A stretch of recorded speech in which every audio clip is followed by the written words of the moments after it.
With the U.S. now in a state of emergency, international travel restricted and the economy in danger of slipping into recession, one of the central questions for resolving the crisis is how long it will take to develop a vaccine for the coronavirus.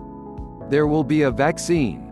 The question is, as we sit here in March of 2020, when will it be available?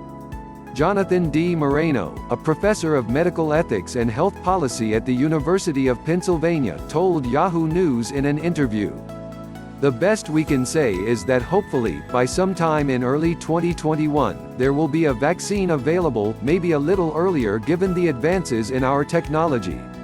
Even once a vaccine is available, making it available to the U.S. population will take time. Here's an irony on our current situation: we don't have that production capacity in this country.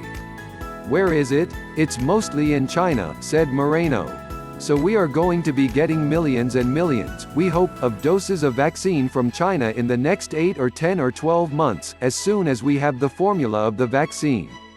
Yet with reports of billionaires jetting off to survival bunkers and paying for concierge doctors, another public concern is likely to be over who will get access to any new therapies or vaccines.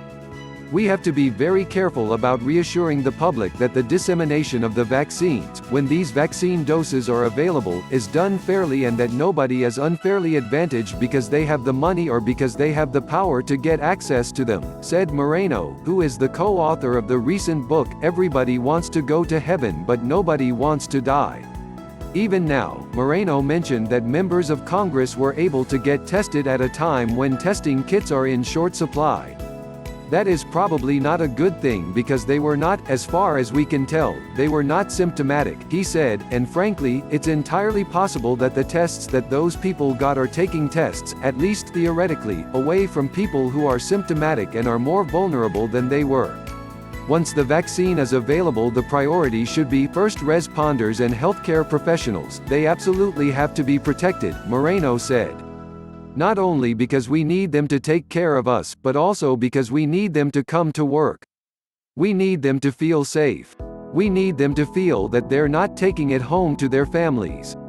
Next in line for vaccination might be members of the military, especially if the Defense Department assists with domestic medical care.